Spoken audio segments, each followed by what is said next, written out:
join me in a moment of prayer? Gracious Lord, may your Spirit intervene in the space between my mouth and the hearer's ears, that each person would truly hear your will for them, your way for them, and your love for them. In the name of Christ, your Son. Amen. Well, as much as I love seeing you all, if I want to see my sermon in front of me, there go the specs. A woman of a certain age. And now a reading from the Gospel of Anne Lamott. Actually, it's just a part of one of her blog entries, but it feels like good news to me, and that is what the gospel is, good news. If you have not read any Anne Lamott, ladies, start now. She's got a Facebook page with her blog entries, and her books and her blogs are like medicine for the soul. Again, a reading from the Gospel of Anne Lamott. I did not raise my son Sam to celebrate Mother's Day. I didn't want him to feel some obligation to buy me pricey lunches or flowers or some annual display of gratitude that you have to grit your teeth and endure. Perhaps Mother's Day will come to mean something to me as I grow even dotier in my dotage, and I will find myself bitter and distressed when Sam dutifully ignores the holiday. And then he will feel ambushed by my expectations, and he will retaliate by putting me away even sooner than he was planning to. Which, come to think of it, is another reason to hate Mother's Day. But Mother's Day celebrates a huge lie about the value of women. That mothers are superior beings, that they have done more with their lives and chosen a more difficult path. Ha! Every woman's path is difficult. And many mothers were about as equipped to raise children as wire monkeys. The illusion is that mothers are automatically happier, more fulfilled and complete. But the craziest, grimmest people this Sunday will be the mothers themselves, stuck herding their moms and their weeping children and their husbands' moms into seats at restaurants. These mothers do not want a box of chocolate. These mothers are on a diet. I read that and I thought, these mothers don't want a box of chocolates, they want a glass of wine. When David asked me to come and preach on Mother's Day, I thought, why? I've always struggled with Mother's Day sermons, mostly because they're, raw moms, and I never want to hear that. I'm a mom, and I don't want to hear that. Maybe it's because I'm a pastor and a counselor that I'm extremely aware of this, but for those people who had moms who struggled to mother, or moms who were absent, who lost their moms way too soon, this is a difficult day. This is not a raw mom day. And for those women who wanted to be moms, but for one reason or another, were not able to mother a child, this is a painful day. There's no raw mom for them either. And for the mothers who just for some reason are not able to have a thriving relationship with their child, maybe they're estranged, maybe their child has gone astray, perhaps their child has even died. Oh, this is an agonizing day for them. There is no raw mom for them either. And for those of us who are mothers who are not in any of those situations, this is just one more Sunday. Raw mom? Really? Really? If you want to make me happy, skip the raw mom and do the dishes. Clean your room. Do your own laundry. I mean, cards are nice, flowers are pretty, breakfast in bed is weird and kind of scary if you eat like I do, because if I don't have food on my shirt, my family swears to God that I have not eaten all day. Anyway, Mother's Day.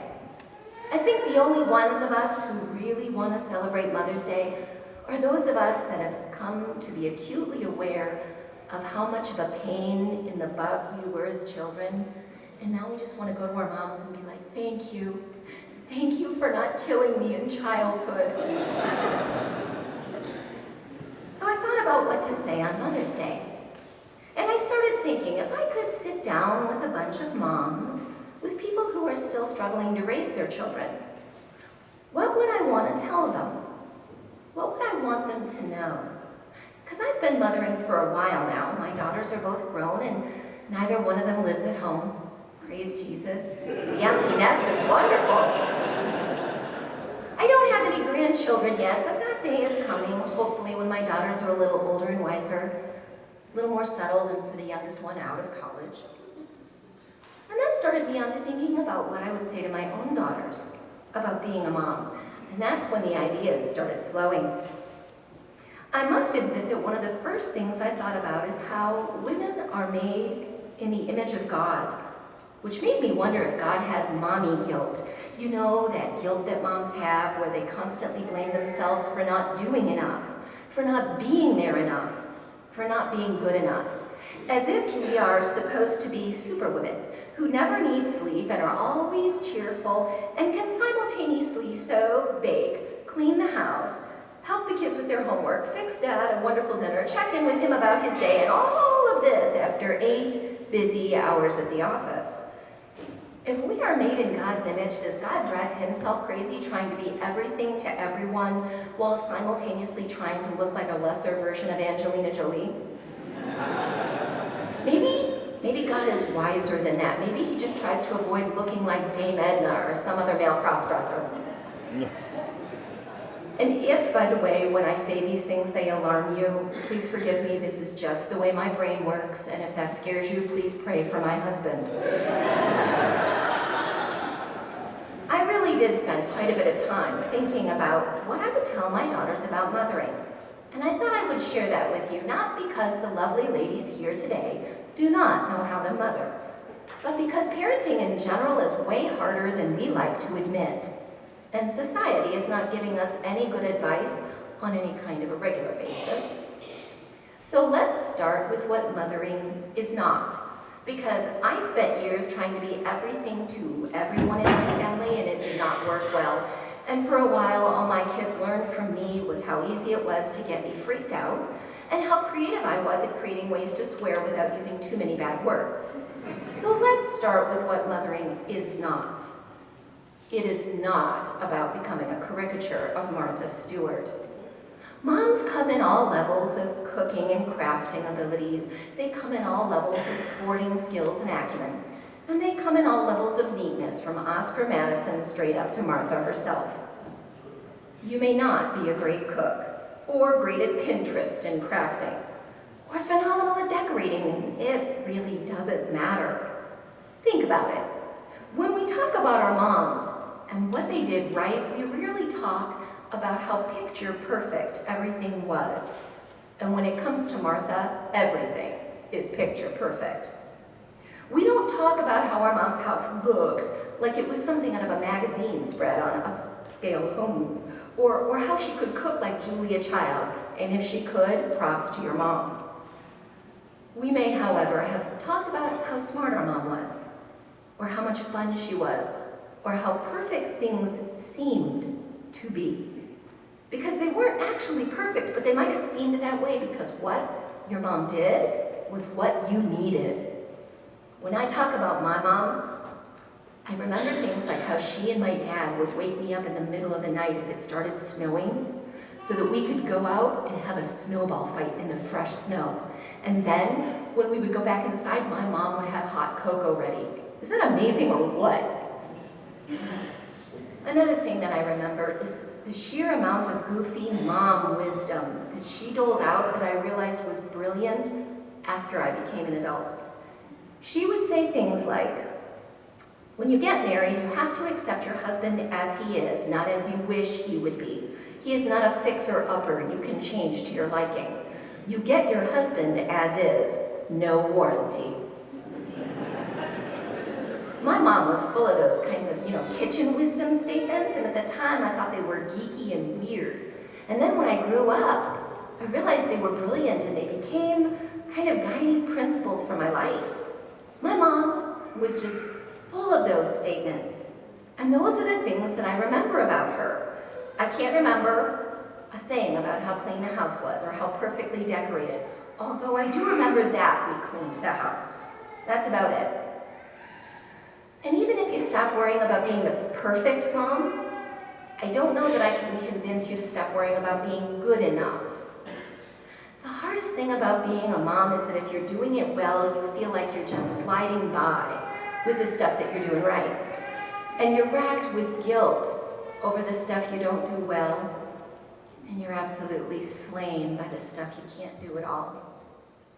No matter how good you are, you end up ranking yourself as not quite good enough. And now we're back to mommy guilt. Well, I tell you what, I don't know if God has self-esteem issues around mothering, but I do know this. I have picked up some mom wisdom of my own while raising my kids, and I want to share it with you. I don't think that it will ascend to the level of my mother's kitchen wisdom brilliance, but maybe it will help you with your good enough guilt. First and foremost, whenever you find yourself in that good enough struggle where you're afraid that you're not quite good enough, please remember that you come with a manufacturer guarantee. God is the manufacturer. And that guarantees that you and your partner and your kids are good enough, exactly as is. The other thing that you should know is that if you want to be not good enough as a mom, you're gonna have to work at it. You actually have to put quite a bit of effort into being not good enough because the list of things that would get you there is actually quite small. You know, I guess you could be abusive or dismissive of your children's thoughts and dreams and goals and therefore their value as a human being. You could be absent, cold, and abandoning. You could be all about yourself and expect your kids to be all about you too. All of those are very effective ways of being not good enough. But you have to be consistent at doing those things and you need to put effort into them. However, when it comes to doing things right, there's like a million ways to do things right. But when you look at them, they all boil down to a few underlying basics. The first basic is to be yourself. Be authentic and invite your children to be authentic too. A few moments ago, we read a passage from Psalm 139. We are fearfully and wonderfully made, knitted together in our mother's womb under the watchful eyes of a loving God. If God is really the manufacturer of all things human, the product as delivered is awesome. So be exactly who you are and nothing less, and invite your children to do the same. Give the gift of you, because that is who your children love and need more than anything or anyone else in the world. I'm pretty sure you sometimes sit and think that your children, and maybe your partner, or your friends, or your extended family, or all the folks at work, and just about everyone would be better served if you were some other modified, new and improved version of you. But you are actually wrong about that. There's nothing wrong with working to be the best you that you can be, but that still involves being you, exactly as you are at that moment, every single moment of the day. And no, I am not operating under the illusion that you're perfect. I'm pretty sure that both you and I are pretty far afield of perfect. But that's okay, because I don't think I could put up with you if you were perfect. That would just be really annoying, and it would make me feel bad about myself and all my screw-ups. And your children feel the same way. They need you to be authentic, meaning kind of screwed up and making mistakes on a daily basis, so that they can risk being authentic, screwed up, and making mistakes on a daily basis, instead of trying to be whatever version of perfect their middle school or high school clique told them they should be. If your child has any hope of accepting themselves in their own lifetime, it will come from you accepting yourself and choosing to refuse to hide your messy, imperfect, fantastic, authentic self. The second really important thing, be there. Be there. Be present to your children. God knows how many times both you and I have been so busy getting whatever it was done that we ignored our children and missed something really special and awesome. Or we ignored our children and missed something really mundane and stupid but incredibly important to our children. You've got to cut that out. And when you're not there or you can't be there, be there. If you're traveling for some reason and your kids are not with you, be there by calling and texting and emailing and Snapchatting and tweeting and Facebooking and Tumblring and Skyping and FaceTiming, and do you get the picture? There's like a million ways to be there virtually when you can't be there physically. And if you're not tech savvy, don't worry. Just go old school and leave little notes where they'll find them after you're gone. Send a card the day that you leave town so that they get it after you're gone. Put sticky notes in weird places like their shoes or where their toothpaste is. And then when you can be there physically, take time to truly be there.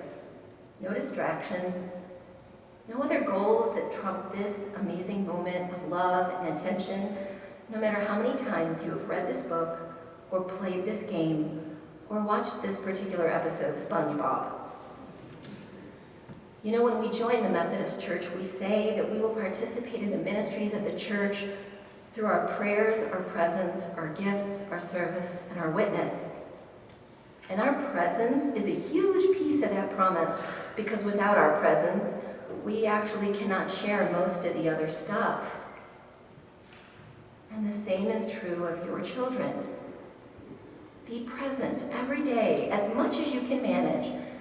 And please, forgive yourself when you just can't manage one more minute and need to take some time for yourself. Now we're back to being authentic, human, and messy. Finally, accept your children for who they are. You get your children as is, no warranty. You don't get to make them in your image, because they are already in God's image, and that image is the best image. So you may not understand their choices, or their way of expressing themselves, or their ways of thinking, or why they dye their hair that color. But all those things are theirs to decide. Accept your children as they are, and continue to do that when they become adults, whether you agree with their life choices or not. Remember, acceptance is not the same as approval. And remember that God accepts you unconditionally. There's a thought: if you want to be a great parent, live in imitation of God. Try to be a living example of God to your children, and that begins with unconditional acceptance and unconditional love, because that's where God begins. Unconditional acceptance and unconditional love are the basis of grace and all things holy that happen in relationship. And remember, I did not say unconditional approval. Not even God hands that out. Just for a moment, I want you to hear all the things I did not say. You don't need to make sure your children never know a moment of want. We don't want them to go without things, but going without is not the end of the world. You don't need to make sure that your children are never picked on or teased. We don't want them to be bullied, and sometimes we have to intervene, but we can't insulate them against that ever happening. You don't need to be at every single game and every single practice, because what they need to know is that you value what they do and that their endeavors matter to you, not that you know how to park your butt on a bench outside of a ballpark. And when you are at the game, actually be there.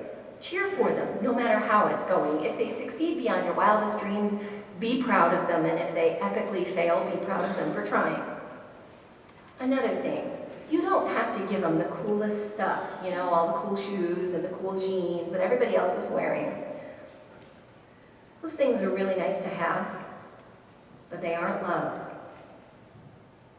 You don't need to make sure they're trying every single little school activity under the sun so that their brains can be stimulated, or that they're pushed to their fullest potential every minute of the day, because really that's just exhausting. All of those things I listed, none of them will make you a better parent. Many good parents do some of those things, but that isn't what makes them a good parent. Because good parents are all about the big three. Be authentic. Be present. Accept and love your children the way God does, without reservation, unconditionally. Do these things and you cannot fail. I cannot guarantee that your children will not fail. Not even God gets that guarantee. But that's okay, because I think God has this failure thing all sewed up in Jesus Christ and the cross. I really think God's got that one taken care of. So we don't have to fail-proof our children. We just have to love them like God does. I think that would do it. I could be wrong, but it is good enough for God. Amen.